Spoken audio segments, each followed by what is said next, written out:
Welcome, everybody, to Decision Desk HQ's Let Me Finish. We have our esteemed panel here today.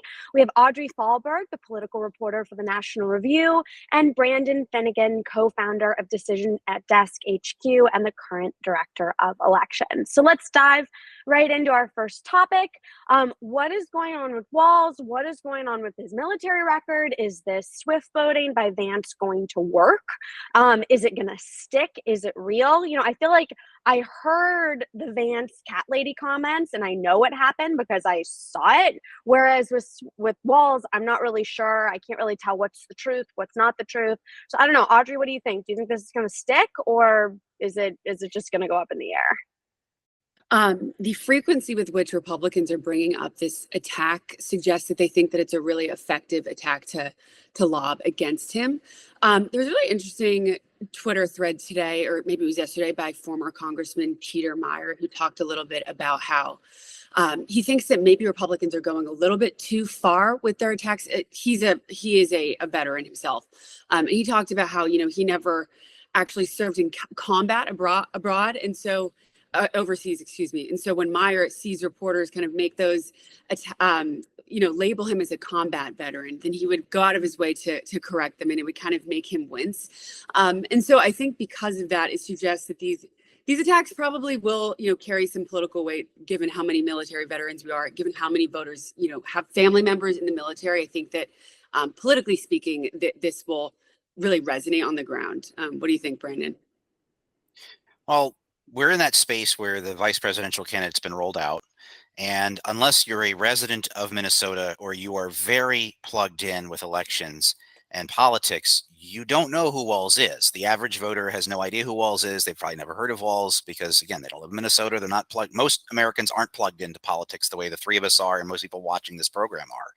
So this is a critical moment for Walz. It's a critical moment for the Republicans in defining Walz, because the Democrats were very quick for that with Vance and were able to, I feel, successfully affect his general favorability viewing amongst Americans as we've gone through the last few weeks. We've seen where his approval, disapproval, or favorability figures are in polls. It's not particularly popular. He usually under polls both Harris and Trump. So this is a critical moment for Republicans in terms of defining Walz. You always have a chance when someone gets introduced, or when someone's officially and formally nominated, and they pick their companion with them. They pick the bottom of the ticket, their Veep.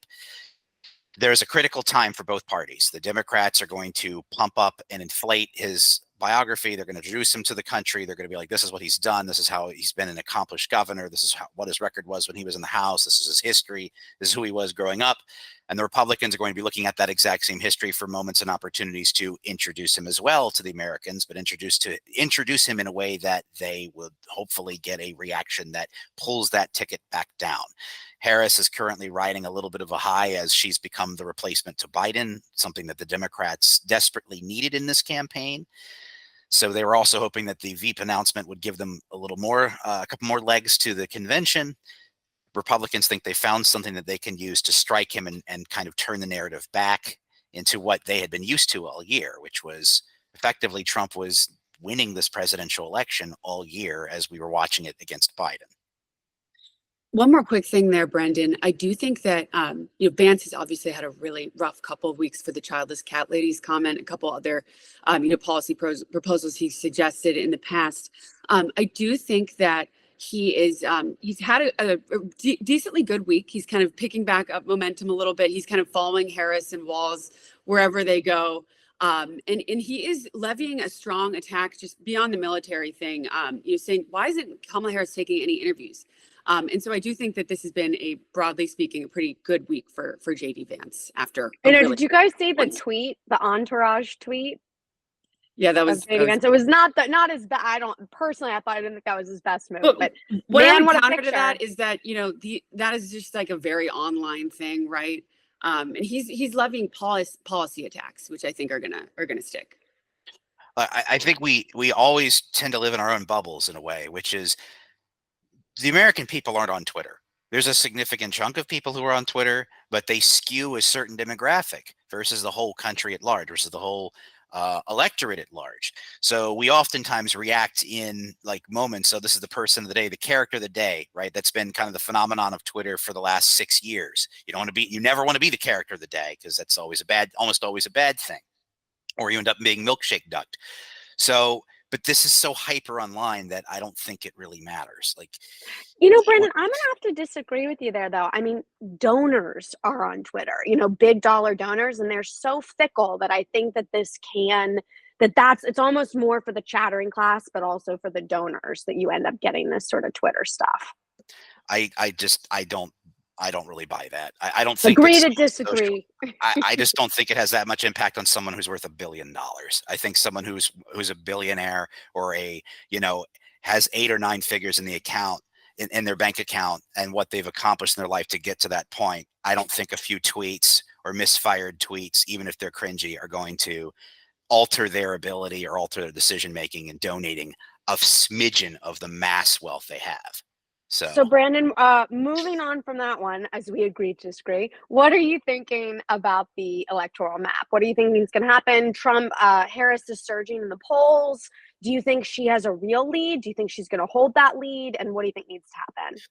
Well, we have to remember that a lead, what do we mean by a lead in presidential election? All right, are we talking about popular vote? Or are we talking about the Electoral College?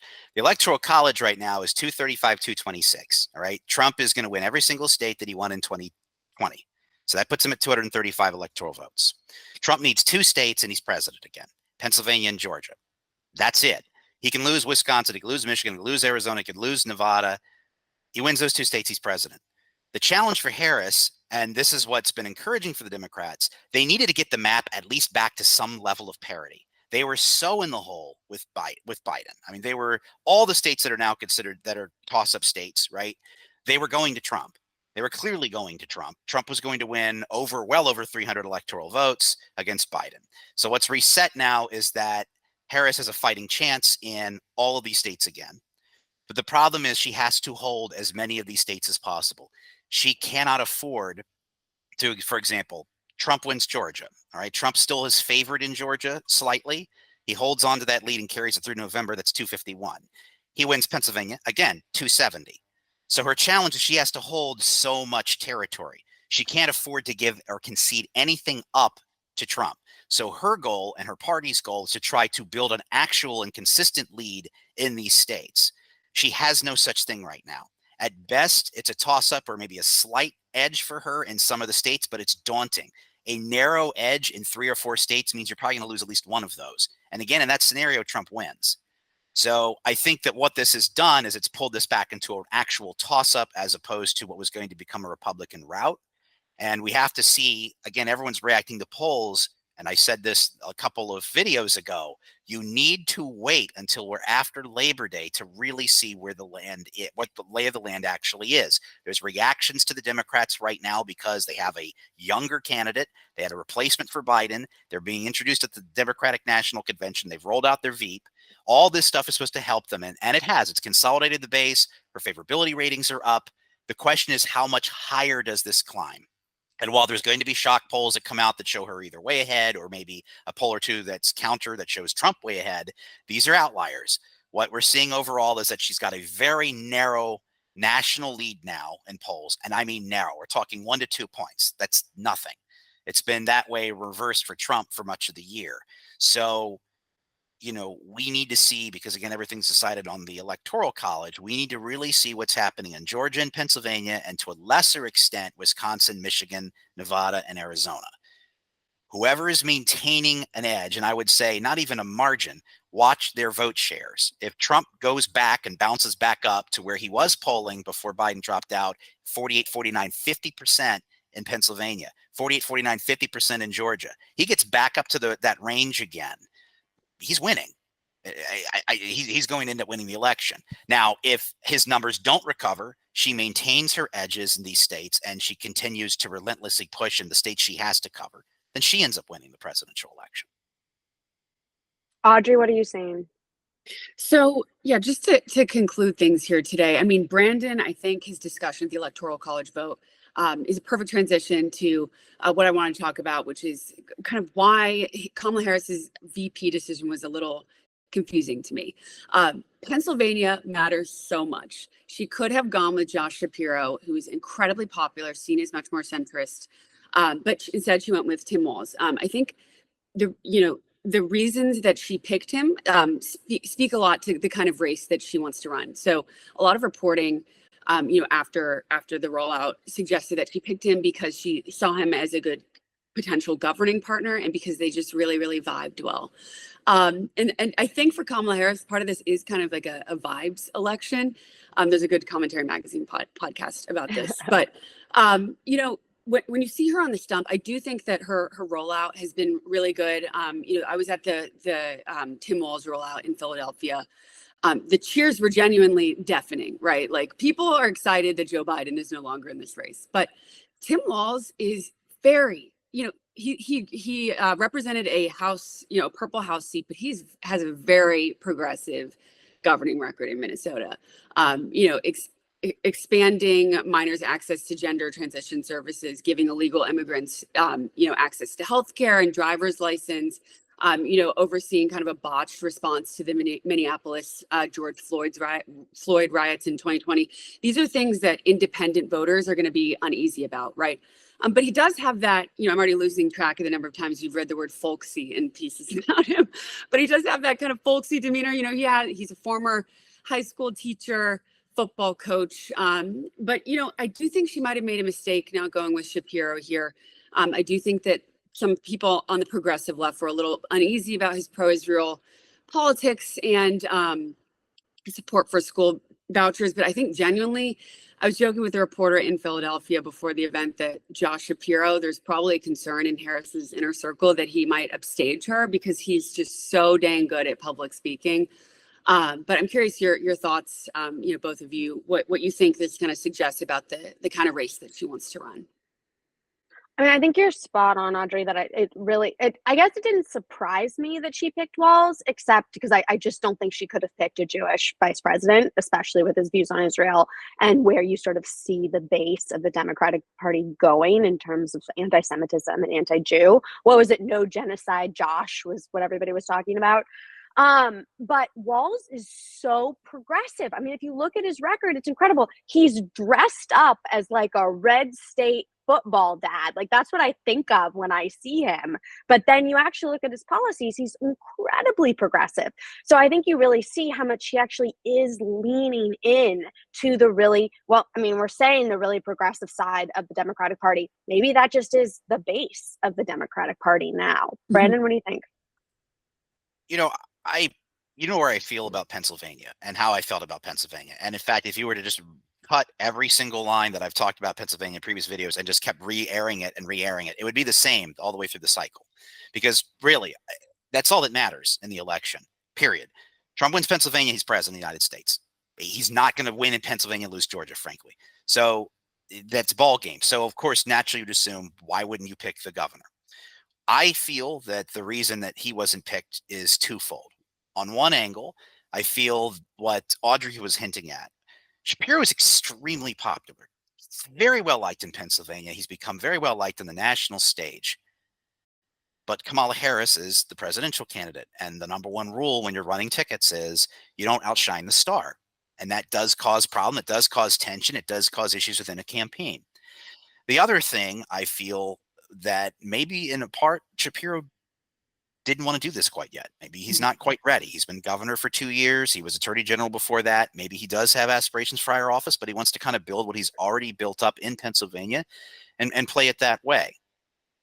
The other thing to look at with this is you could consider the reason that she picked Walz was for a base pick.